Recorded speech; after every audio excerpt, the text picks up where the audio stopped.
Hey everyone, happy Thursday. Thanks for tuning in. I'm Waller's Wallet, and today we're going to be taking a look at 4 airline credit cards from some smaller banks. And these credit cards can offer some great value, and it's a bonus for us that they're not offered by one of the big banks.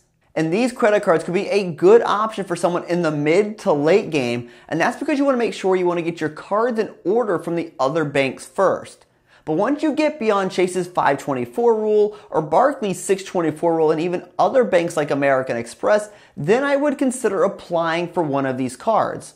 So let's go ahead and take a look at these cards and see what value they could offer you. And starting off with the Aeroplan Visa Signature Card. And the Aeroplan Visa Signature Card is issued by TD Bank.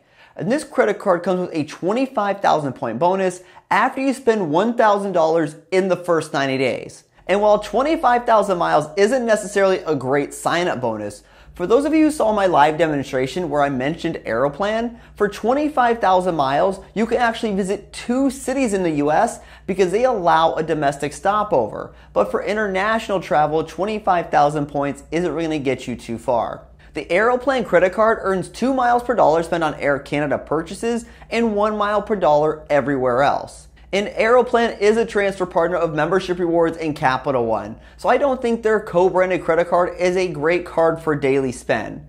And this credit card does come with a $95 annual fee, but it is waived in the first year. Now let's take a look at the Cathay Pacific Synchrony Visa card. The Cathay Pacific Visa card is issued by Synchrony Bank, which is a bank that actually issues a lot of store credit cards. So this is a great option for someone who's been locked out of those bigger banks. But we've seen a few different bonuses for this credit card, and the current public offer is 40,000 miles after you spend $2,000 in the first 90 days. And we've seen this bonus be as high as 65,000 points publicly, and recently there was even a targeted offer for 90,000 miles after a $10,000 spend. And the Cathay Pacific credit card earns 2 miles per dollar on Cathay Pacific flights and in-flight purchases, 1.5 miles per dollar spent on dining, 1.5 miles made on purchases made outside of the United States, and 1 mile per dollar spent on all purchases made in the US. And remember, Asia Miles is a transfer partner of Membership Rewards, Thank You Points, and even Capital One. So while the Cathay Pacific credit card may seem like a good daily spend credit card, it really isn't, since there are better options to earn Asia Miles. But if you do hold the Cathay Pacific credit card, you do receive Marco Polo Club Green status for your first year, which has some benefits like priority boarding and even discounted award flights. And this credit card does come with a $95 annual fee, and that is not waived in the first year.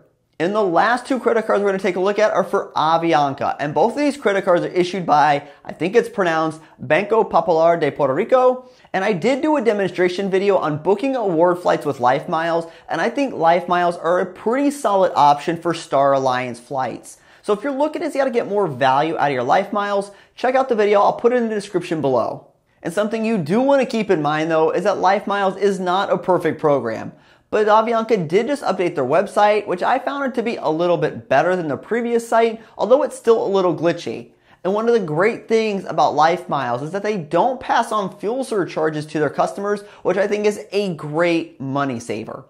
So let's take a look at the Avianca Vida Visa card. The Avianca Visa card is currently offering a 20,000 point bonus after you make your first purchase and pay the annual fee.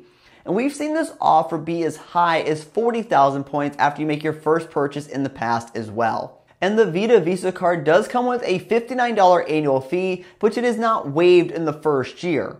And the Vida Visa card earns 2 Avianca miles per dollar spent on Avianca purchases and then 1 mile per dollar everywhere else. And the Vida Visa card offers a 15% discount on purchases of miles with multiplier miles.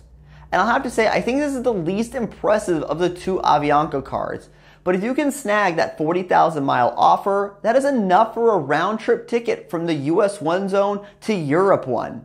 And lastly, we're going to take a look at the Avianca Vuela Visa card. And the Avianca Vuela Visa card is currently offering a 40,000 point bonus after your first purchase and you pay your annual fee. And this has been as high as 60,000 miles after you make your first purchase in the past as well. And the Vuela Visa card has a $149 annual fee, and it is not waived in the first year.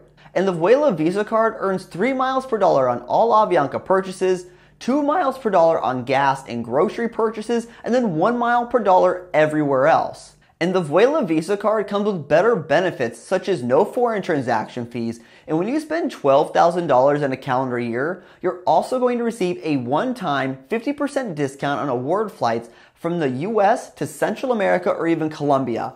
And if you were to spend $24,000 on this credit card in a calendar year, you would receive an additional one-time 50% discount on award flights from the US to Central America or even Colombia. And Avianca is a transfer partner of membership rewards, thank you points, and even Capital One. So these Avianca credit cards wouldn't be a great option for daily spend. And something you might want to keep in mind with the Avianca credit cards, that there are plenty of reports mentioning that this bank is not the easiest to work with.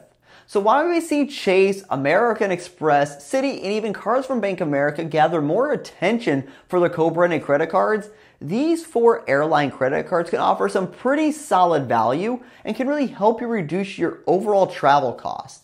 Now, all of these programs are part of one or more flexible currency programs, and using these co-branded credit cards for daily spending really just isn't a great option. It would be best to put your spending on a flexible currency card and then transfer those points to one of these programs.